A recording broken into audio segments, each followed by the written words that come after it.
자, 오늘의 맞수 한판 첫 번째 주제입니다. 러시아가 MSCI 신흥국 지수에서 빠진다고 합니다. 자, 그렇다면 상대적으로 우리는 수혜를 받게 되는 것일까요? 그리고 주식시장에서는 그동안 러시아와 우크라이나의 지정학적 리스크와 관련해서 이른바 전쟁 피해주와 수혜주로 나뉘어서 테마가 확산됐는데 오늘은 또 그동안 못 올랐었던 종목군들이 올라서 좀 그동안의 시장 색깔과 바뀌는 흐름이 나타나고 있습니다. 추세일까요? 두 분과 함께 살펴봅니다. D&W 파트너스의 송동현 대표와 레몬리서치의 김민수 대표 나와 계십니다. 어서 오십시오. 네, 안녕하십니까. 네, 안녕하십니까. 자, 첫 번째 주제로 바로 시작하도록 하겠습니다. MSCI 신흥국 지수에서 러시아가 퇴출되면 우리 주식시장은 얼마나 수혜를 받게 되겠습니까? 자, 우리 증시가 느끼는 호재의 강도를 여쭤봤습니다. 김민수 대표께서는 단기적으로 약하게, 그리고 송동훈 대표께서는 중의 강도가 호재로 작용할 것이다라는 의견을 주셨습니다. 자, 강중약 중에서 중이면 중립입니까? 한 중간 정도. 중간 정도. 네, 예. 중간 정도라고 생각을 했는데 예. 일단은 그 수급이라는 부분들이 주식시장에서 굉장히 또 중요하지 않습니까? 그런 면도 있고 그리고 이제 외국인의 수급이 이제 러시아가 퇴출되게 되면 꾸준하게 한 1조에서 2조 정도 사이로 자금이 유입된다는 점에서는 일단은 긍정적인 부분이 있을 수 있다라고 봅니다. 그래서 이제 저는 약보다는 좀 중간 정도, 그렇다고 아주 강하지는 않은 그런 호재라고 생각하고 있고요. 다음 주 이제 수요일부터 아마 장 마감 후에 적용이 될 예정이다라고 합니다. 그래서 이제 리밸런싱이 목요일부터 이제 될 예정인데, 근데 이제 그 개인 투자자분들이 조금 느끼시기에는 다소 좀 약할 수 있다라고 보는 것은 왜냐하면 이제 MSCI의 정기적인 어떤 정기적인 수급이 유입되다 보니까 이 코스피 대형주 위주로 수급이 좀 들어옵니다. 사실 개인 투자자분들께서는 이제 중소형주 위주로 거래를 많이 하시기 때문에 그 강도를 아주 그 미약하게 느낄 수 있겠지만은 어쨌든 뭐 그 코스닥 쪽에 들어오는 건 아니기 때문에 조금 약할 수는 있다라고 생각을 하고 있습니다. 그렇기 때문에 현재로서는 이 대형주, 그 코스피 200 지수 위주로의 그 분배가 되겠죠. 일단 수혜를 본다면 아마도 뭐 삼성전자, SK 하이닉스 등 이런 반도체 쪽 섹터가 아마도 강하게 좀 반등이 일어날 수 있지 않을까라고 저는 보고 있는 상황입니다. 네. 그동안 많이 못 올랐었기 때문에 수급이 들어오는 것은 분명히 반가운 일일 텐데 저희 김민수 대표께서는 호재 강도는 약하다라고 분석하신 이유는 뭡니까? 네, 별로 러시아가 마음에 안 들어서라고 생각을 하고 싶고요. 그 자금이 여기 온다 괜히 기분이 안 좋습니다. 네, 그거는 그냥 하는 얘기고요. 네. 근데 지금 러시아 관련돼서 일단 그렇게 썩 좋게 안 보는 이유는 그동안 러시아 지수 많이 밀렸습니다. 많이 위축되는데 거기서 빠져나와 보여서 또 다 찢어서 분배하겠죠. 뭐 중국이 제일 많고 그다음 대만, 뭐 한국 이런 식으로 또 쭉 찢어질 텐데 그래봐야 예전에 저희가 알고 있던 비중만큼의 강도는 아닐 것이다. 뭐 요즘 보니까 뭐 신영증권에서는 4조, 삼성에서는 8조 뭐 이렇게 얘기하는 것 같은데. 규모가 차이가 크네요. 4조와 8조는. 네, 저는 턱도 없을. 턱도 없다. 턱은 여기 있고요. 네. 뭐야? 네. 그 정도는 아닐 것 같다라고 생각이 드는 가운데 또 하나 중요한 거는 그러면 MSCI에서 팔고 싶은데 팔 수 있을까요, 지금? 그 정도로 약간 이제 위축된 시장이고 거기서 그 정도 갖고 있던 외국인 비중을 팔았다고 한들 빠져나오기가 또 쉬울까요? 즉 지금 이제 오늘 아침에 나온 뉴스로 보니까 3월 12일부터 스위프트 코드가 이제 막힌다고 합니다. 네. 제재가 들어가서 그렇게 되면은 이제 아마 러시아 국민들이 해외로 나올 때도 $10,000 이상 갖고 못 나오게 하는 상황이다 보니까 이런 전반적인 상황을 봤을 때 자금 유출입이 상당히 어려워진 나라 쪽에서 이를 쉽게 대응할 수 있을까라는 쪽도 생각을 해봐야 될 것 같고요. 그런 쪽에서 요즘 보다 보니까 러시아 ETF가 또 많이 빠졌다고 여기 관심을 가지시는 분들 많은 것 같은데 제가 보기에는 좀 주의하셔야 될 게 잘못하게 되면 또 좀 물리는 것보다 자산 동결이 될 수가 있겠죠. 내 자산도? 그렇죠. 그러니까 만약에 투자한 러시아 ETF에 투자하는 내 자산도 금융 제재를 받아서 동결이 된다? 그럴 가능성도 있겠죠. 그러니까 안에 구성되는 내용들도 좀 잘 체크해봐야 되지 않을까라고 생각되고 있기 때문에 무조건 하락했다고 그래서 이게 메리트가 있다고 보는 것도 좀 그러면 이제 러시아어도 좀 해야 되고요. 러시아 자료도 좀 확인해야 되는데 못 하겠습니다, 저는. 네, 그래서 그렇군요. 네, 좀 이 부분은 좀 많이 어떤 가격 메리트가 높아졌다고 하더라도 좀 생각해볼 분야가 더 높지 않나라는 생각 쪽에서 그렇게 썩 크게 긍정적으로 못 보는 관점입니다. 아, 그리고 저희 지금 제작팀에서도 이야기를 하고 있습니다만 러시아가 얼마 전에 기준금리를 한 번에 네. 20% 올리지 맞습니다. 않았습니까? 네, 네. 얼마나 그 위기를 느끼면 그랬겠습니까? 그렇죠. 뭐 일단은 금융 상황이 정상적이지 않다는 걸 보여주고 있죠. 예. 그렇기 때문에 이제 러시아 쪽에 대한 투자는 저도 똑같이 좀 지양을 해야 된다라는 입장입니다. 역시나 그 언제든지 뭐 다양한 지수 구성이 돼 있지만 대표님 말씀대로 그 갑자기 중지가 될 수도 있어요. 그렇게 되면 이제 투자를 한 사람의 입장에서는 갑자기 이제 지수 자체가 거래가 안 된다면은 당연히 자산 동결 효과가 나타나는 것이죠. 그런 점에서 저도 이제 주식이 너무 많이 빠졌다고 해서 당장 뭐 매수를 하자 그런 입장보다는 일단 러시아 관련된 전반적인 지수나 이런 부분들은 가급적이면 이제 투자를 안 하시는 게 좋겠다라고 저도 좀 생각이 들어서 일단 이 부분에 대한 반사수혜를 입는 그런 업종들을 좀 찾아서 오히려 좀 투자를 하는 게 좋지 않을까 이런 생각을 가지고 있습니다. 이제 네. 저희 번외 얘기이지만 금리가 20% 오르면 통장에 돈을 넣으면 그 이자가 20% 이상 나온다는 거잖아요. 근데 네네. 그게 아니라 동결이 되기 때문에 돈을 빼고 싶어도 못 뺀다. 그러니까 러시아와 관련한 투자 자산은 지금 투자 유의하자라는 두 분의 얘기까지 함께 들어봤습니다. 그리고 MSCI 신흥국 지수에서 퇴출이 돼도 우리가 누릴 수 있는 그 수혜 그리고 직접적으로 우리에게 들어오는 자금은 시장에 영향을 미친 만큼의 자금은 아닐 것이다 라는 말씀으로 두 분의 의견을 정리를 해보도록 하겠습니다. 이 주제로 사실 저희 훨씬 더 길게 오래 얘기를 나눌 수 있습니다만 자, 우리 주식시장 얘기로 이어가 보도록 하겠습니다. 자, 그렇다면 MSCI 신흥국 지수에서 러시아가 퇴출이 된다면 우리가 수혜를 받을 업종은 무엇일까요? 자, 저희 두 분 모두 반도체 주식을 꼽아주셨습니다. 김민수 대표님. 네, 그럴 수밖에 없죠. 예. 시총 상위주고. 그래서 오늘 아침에 그렇습니다. 증권사 리포트 나온 것 중에 딱 마음에 드는 것 하나가 네.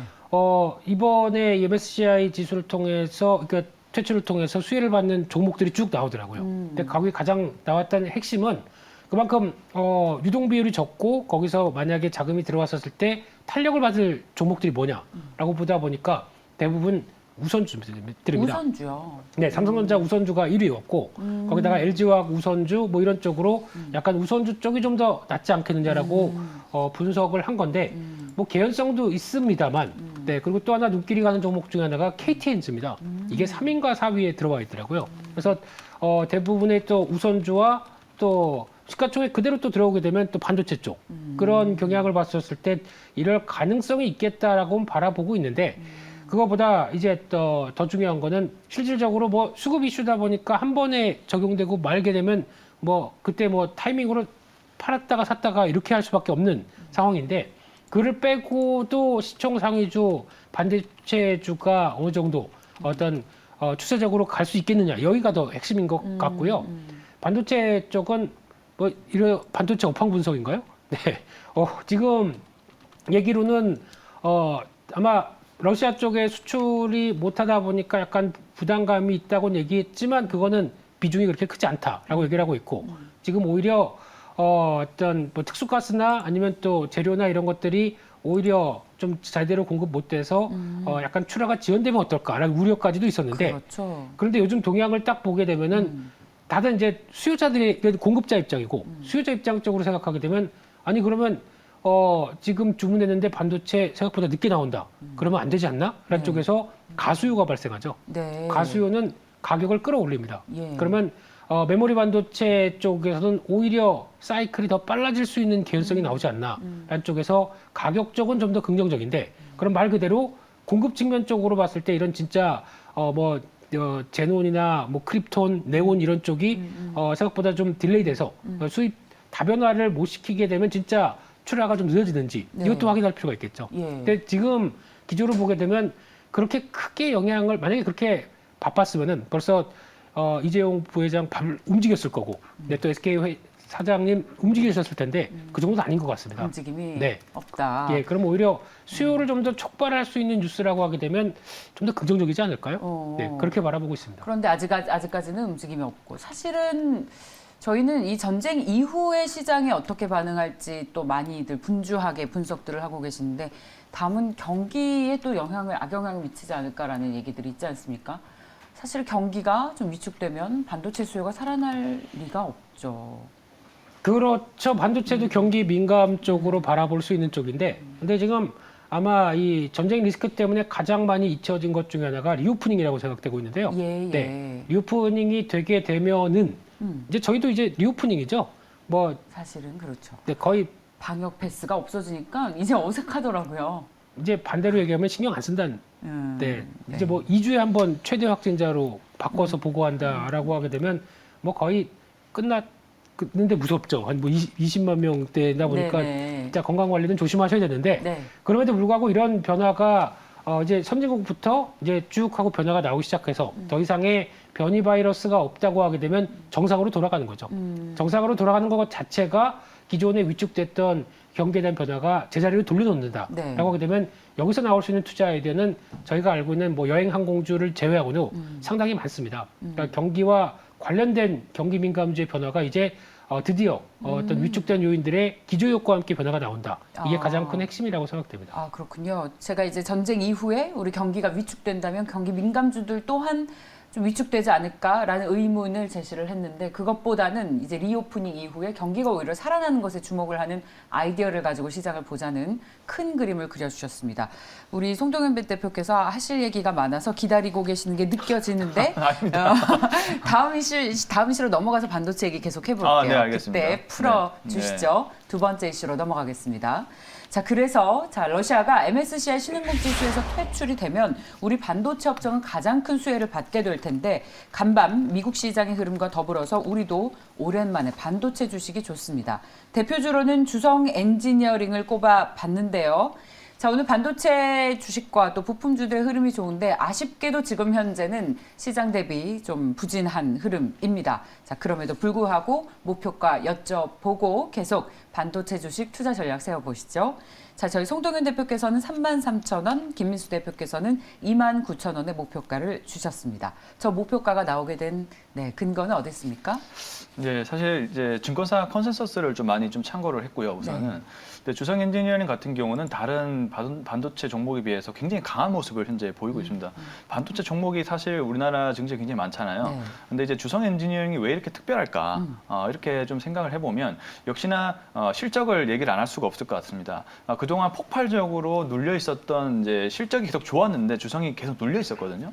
근데 작년 4분기인가요? 작년 3분기부터 갑자기 실적 발표가 나온 이후로 주성 엔지니어링 시세가 엄청나게 상승하기 시작했습니다. 근데 이제 2분기 연속으로 또 실적이 잘 나오게 되면서 지금 다시 한번 시세가 재랠리가 되는 그런 모습들이 나오고 있는 건데요. 우선은 이제 가장 큰 배경으로는 이제 중화권 쪽의 수요입니다.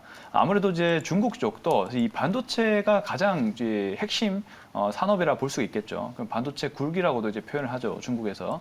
그렇기 때문에 이제 중국 쪽이 이 반도체를 국산화시키지 않는다면 거의 생존이 불가능한 생존이 거의 불가능한 이제 그런 입장을 표현하기 있기 때문에 자국의 기술화를 시키기 위해서 굉장히 많은 노력을 하고 있거든요. 근데 그렇게 따르면 사실 우리나라는 삼성전자나 SK하이닉스 같이 반도체를 뭐 다 생산할 수 있는 그런 기업도 갖고 있지만은 이렇게 협력 업체들도 굉장히 기술력이 좋고 튼튼한 그런 기업들이 많아서 우리나라의 이 중소형 장비 업체들을 M&A 한다든지 아니면 기술 협력을 받아서 중국의 그 반도체 기술력을 드높이는 그런 전략을 쓰고 있기 때문에 중화권 쪽에 대한 주성 엔지니어링의 그 장비 수요가 굉장히 큰 것 같습니다. 그래서 이제 그 부분이 지속적으로 매출을 올려주는 그런 효과가 있는 것으로 제가 보고 있고요. 그리고 또 하나 중요한 부분들은 바로 이 태양광 장비 쪽이죠. 지금 에너지 대전환의 시대를 맞이를 하고 있습니다. 계속적으로 이제 인플레이션이 이제 극심한데 러시아 우크라이나 사태가 에너지 대전환을 앞당기고 있는 것이죠. 즉 이제 사실 그린 인플레이션이라고 해서 그동안 이제 친환경 쪽으로 많은 게 투자를 해왔지만은 기존의 어떤 기술력이나 효율이 떨어지다 보니까 이제 그린 인플레이션이라는 말이 나올 정도로 기존의 그 화석 연료들이 수요가 올라가면서 이제 급등을 했는데 지금 이제 이 러시아 우크라이나 사태 때문에 이제 그린 에너지를 조금 더 빨리 앞당기는 그런 효과가 있지 않습니까? 그 중에서도 이제 지금 증시를 보면 풍력이나 태양광 이런 신재생 에너지 섹터도 아주 상당한 강한 흐름을 보여주는 것을 이제 확인할 수가 있으신데 이 주성 엔지니어링 쪽에 이 태양광 장비 쪽도 예. 지금 중국 쪽에서 매출 약 1,000억 정도의 규모가 나올 정도로 지금 수요가 아주 큰 상황이거든요. 근데 앞으로 지금의 어떤 시대를 봤을 때 신재생 에너지 전환이 빨라진다면은 예. 중화권의 수요는 더 커질 수 있다라고 저는 보여집니다. 국내도 마찬가지고 유럽에서도 그런 수요가 나올 수도 있겠죠. 자, 그런 부분 때문에 저는 주성 엔지니어링이 다른 반도체 장비나 섹터에 비해서 더욱더 강한 것이 아닌가 이렇게 추측을 하고 있는 상황입니다. 예, 네. 아유 참 많이 기다리셨나 봅니다. 아닙니다. 제가 짧게 하겠습니다. 네. 저희 방송 나가면서 우리 송 대표께서 분석을 해주시는 동안 마이너스였던 주성 엔지니어링의 주가가 상승으로 전환을 하면서 네, 강보합권의 흐름을 이어나가고 있습니다. 야, 작년 11월과 비교를 해보면 주가가 거의 3배 가까이 올랐습니다. 자, 그런데 저희 김민수 대표께서 제시해 주신 목표가를 보니까 이제 거의 다 왔다라는 뜻인 것 같은데요. 그래서 여쭤봤습니다. 주성 엔지니어링 급등의 핵심 이유는 저희 송동현 대표께서는 지금 계속 이제 강조를 해주셨듯이 중화권 수요와 또 신재생 에너지 관련한 움직임, 그리고 김민수 대표께서는 자사주 매입을 급등의 핵심 이유로 꼽아주셨습니다. 그런데 이제 주가는 다 왔다입니까, 대표님? 단기적으로는 일단 지금 사는 자리가 아니라 파는 자리 같습니다. 그렇군요. 네. 특히 보통 저희가 볼 때 말 많을 때 이슈화 막 될 때 예, 예. 그때가 주가가 더 간 적이 별로 없습니다. 단기적으로 고점 만든 경향들이 좀 많고요. 지난번에 실적 발표됐었을 때 딱 발표되고 그 다음 날 보니까 증권사 5개에서 리포트가 주르륵 나오더라고요. 그런 쪽으로 보게 되면은 약간 좀 다들 이렇게 관심 갖게 되면은 오히려 관심 안 갖는 쪽에서 시세는 이제 천천히 움직여서 변화가 나오지 이런 쪽은 단기 과열 쪽이 아닐까로 바라보고 있는 입장이고요. 그래서 뭐 나쁘다는 건 아니지만 네네. 지금 발표된 실적 보니까 매출액 한 3,700억이 넘어서 200% 이상 늘었죠. 영업이익 1,000억대가 넘어갔고 이 정도의 규모로 보게 되면 과거에 저희가 알고 있던 뭐 원익 IPS나 유진테크 이런 것처럼 네. 이제 이런 대열에 반열이 된다라는 쪽에서 기대감은 높다고 보여지고 있는데 시총이 1조 3천억입니다. 예. 그러면 작년에 호실적들은 이제 반영이 됐고 예. 올해가 얼만큼 나올 것이냐 이 예. 부분이 확인이 돼야 될 것 같은데 그게 이제 아마 1분기, 2분기 때 이제 거의 나올 걸로 보여지고 있고 최근에 반도체 장비 관련된 쪽에서 또 시장 조사기관 보게 되면 올해도 뭐 한 2자릿수 가까이 성장한다라는 쪽이다 보니까 기대감이 높은 건 사실인 것 같고요. 근데 이 회사의 핵심이 지금 가장 좋은 거는 다변화되어 있습니다. 디스플레이, 예. 반도체 전공정, 그리고 또 태양광. 근데 반도체나 디스플레이 쪽에서 가장 핵심적인 쪽이 전공정은 이제 후공정은 약간 뒤로 빼서 위탁을 준다고 하더라도 전공정은 어떻게 보면 핵심적이라고 봐야 되겠죠. 그 관련된 장비 쪽에서 증착 장비 쪽에서 플라즈마 기술을 활용해서 쓰는 SLP라고 있습니다.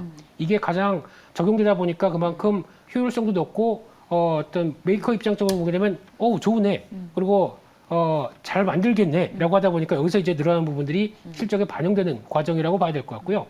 그런 측면을 봤을 때 충분히 이해는 하겠는데 네.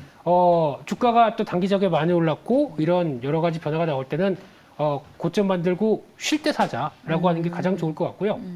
이런 식의 패턴이 나왔던 뭐 대표적인 회사를 보게 되면 최근에 뭐 EM텍, 이렌텍 이런 쪽도 마찬가지죠. 네. 뭐 올해 실적이나 전자담배가 이제 뭐 거의 테슬라 뭐 전슬라인가요? 전자담배니까. 네. 그렇습니까? 이런 식으로 가면서 또 네. 기대감 많이 높였지만 항상 그때 고점 나오고 또 밀립니다. 이런 패턴을 봤을 때 좋은 건 알겠는데 여기서 따라가지 말자. 네, 그런 상황이라고 봐야 될 것 같습니다. 저희 지금 시청자분들께서도 꽤 그야말로 싼 가격에 이 주식 사신 분들이 적지 않으신 것 같아요. 그러면 실적에 뭔가 이제 신뢰나 믿음이 있다면 아직 더 갈 때라고 생각하신 분들도 많을 것 같아서 단기적으로 많이 올랐고 그리고 신규 진입은 좀 자제하는 것이 좋겠지만 만약에 보유하고 계신 분들이라면 실적이나 앞으로의 성장성을 감안한 밸류에이션은 어느 정도로 보고 계시는지 그래도 지금 거의 다 온 것이라고 보시는지.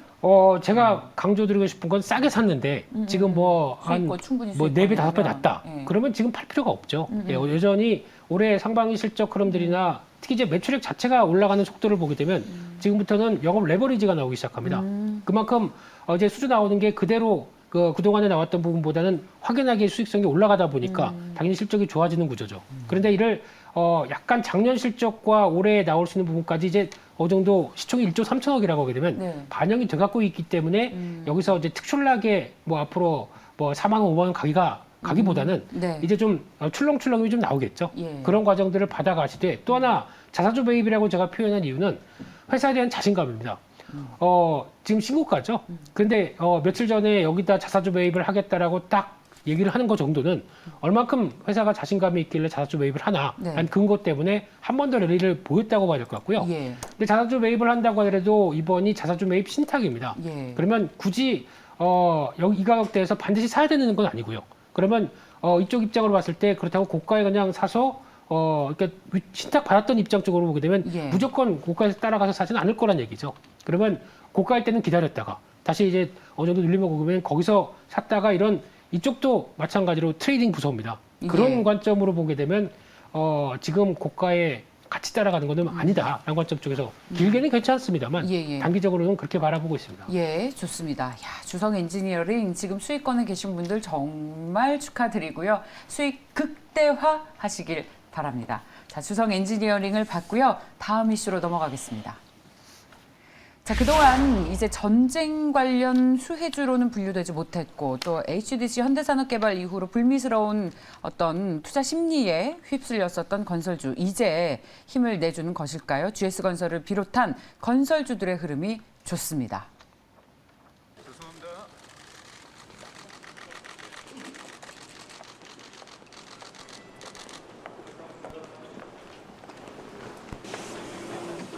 우리 지지한테 한마디 좀 해주시죠. 예. 자, 갑자기 왜 단일화 두 후보가 단일화하는 모습을 보내느냐 하실 텐데 이 건설주는 대표적인 정책주 아니겠습니까? 그렇죠. 대선 이후, 대선 전후로 해서 맞습니다. 저희가 다 생각이 네. 있는 겁니다. 그냥 틀어드리지 않아요. 자막이라도 하나 넣어주시지 깜짝 놀랐습니다. 우리 시청자분들 다 잘 아실 거라서. 예. 그래서 건설주에 대한 투자 의견을 좀 이야기를 해보려고 합니다. 사실 저희 배팅의 순간에서 차영주 소장님께서 몇 주 전에 GS건설을 소개를 해주신 바 있었는데 참 좋은 타이밍이었어요. 자, 지금 투자하기에 어떨까요? 두 분께 여쭤봤습니다. 두 분 모두 매수 사인을 주셨습니다. 송동현 대표님. 네. 일단은 이제 건설주 같은 경우가 지금 환경이 되게 괜찮다고 생각합니다. 일단은 우리나라의 다 그런 건 아니지만 크게는 이제 국내 주택 건설 사업과 해외 플랜트로 크게 나눠볼 수가 있겠죠. 근데 국내 주택 쪽도 지금 상황이 어떠냐면 두 후보 모두 이제 공급을 늘려주겠다라는 이것이 가장 큰 핵심 정책이죠. 그렇다는 것은 이제 당연히 이제 건설사들의 일감이 늘어난다는 것을 의미하기 때문에 당연히 긍정적일 수밖에 없다라고 보여지고 있고요. 그리고 해외 쪽은 상황이 어떻죠, 지금? 유가가 많이 올랐지 않습니까? 이제 사실 해외의 발주는 유가가 어느 정도 올라줘야 수익성이 남기 때문에 그때야 발주를 많이 내는 경향이 있거든요. 이제 그런 현재의 어떤 시대적인 상황에 대입하다 보니까 건설주들이 당연히 기대감이 높을 수밖에 없다라고 일단 보여집니다. 그렇다고 주가가 비싸냐? 그런 것도 아니죠.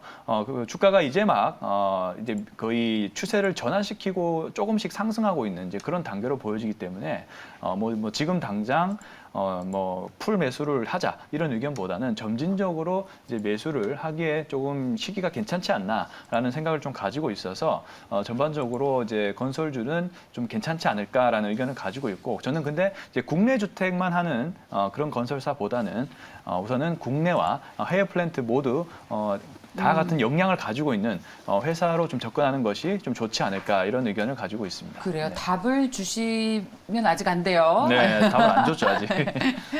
자, 다음 그래요. 그래서 여쭤봤습니다. 그러면 뭘 사면 좋겠습니까? 두 분께서 꼽고 계시는 건설주의 탑픽. 그래서 송동현 대표는 이런 논리로 대우건설이 네. 좋다. 저희 김민수 대표께서는 DLENC를 소개해 주셨습니다. DLENC 지금 매수해도 괜찮은 자리라고 판단하십니까? 네. 네. 일단 앞서 말씀하신 것처럼 저는 국내 모멘텀은 별 관심이 없습니다. 아. 네, 그래봐야 네. 그 정도 같고요. 거기서 이제 뭐 나올 수 있는 부분들 물론 지금 쪽에서 새로운 이제 정부 들어서서 뭐 공급 정책 이런 거는 뭐 누구나 다 아는 사실이고 거기다가 중요한 부분들은 지금 원자재 가격들이 이렇게 올라가다 보니까 건설사 입장으로 보게 되면 맞아요. 분양가도 올려야 됩니다. 네. 그 분양가가 올렸을 때 수익성은 이제 당연히 그 사이에서 조정하다 보니까 줄일 수가 있을 거고요. 분양가를 너무 많이 올리게 되면은 그 가격에 대한 수요자 입장 쪽에서 뭐 이렇게 집이 비싸 그러면은 또 분양에 대한 심리가 또 꺾이겠죠. 그래서 예. 아마 이쪽은 또 체크를 해봐야 되게 되면은 아무래도 내수 쪽보다는 해외 쪽입니다. 해외 쪽에서 아마 지금부터 체크하셔야 될 게 해외 플랜트. 앞서 대표님 얘기하셨던 것처럼 일단 중동 산유국 쪽에서도 당연히 이제 재정이 커지다 보니까 그 사이에 코로나19 때문에 고생했던 부분들에 대한 불쏘시개 역할을 여기서 재정 확대를 통해서 나올 걸로 보여지고 있고요. 또 하나 최근에 나온 독일을 보시면은 답이 딱 나옵니다.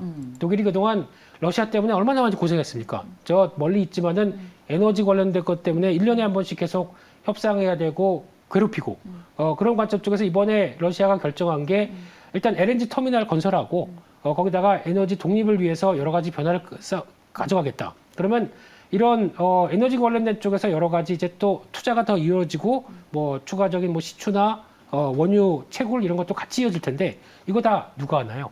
건설 뭐 뒤에는 뭐 토목도 이어지겠지만 이런 플랜트 쪽에 강점이 있는 해외 쪽의 변화가 올해부터는 큰 변화를 가져올 것이다라고 생각되고 있고 거기가 훨씬 더 수익성이 높고 거기가 훨씬 더 개척할 부분들이 큰데 마찬가지로 이 또 리오프닝의 수혜죠. 그렇게 됐을 때 해외 쪽도 리오프닝이 돼가면서 만약에 발주를 받아서 공사를 하려고 봤는데 인부가 없습니다. 인부가 코로나 걸려서 못 나옵니다. 이런 현상이 아니라 나오기 시작해서 변화가 일어가기 시작한다고 하게 되면 가장 좋은 환경이겠죠. 그래서 리오프닝의 최대 수혜다. 이런 관점 쪽에서 DLENC를 보는데 네. 하나 DLENC의 강점은 네. 이번에 이란 핵 합의를 통해서 혹시나 이란이 드디어 열린다. 그러면 거기에 사무소를 갖고 있습니다. 사무소요. 네. 대리임 쪽에서 현지? 유일하게 현지 법인. 아직까지 갖고 있습니다. 아. 네. 거기서 유지를 했던 배경은 뭘까요? 거기서 그냥 놀고 있었을까요? 예. 여러 가지 만약에 씨를 뿌려놓은 거죠. 그렇죠. 이제 그러면 농부였었나요? 그 사람이? 네. 네.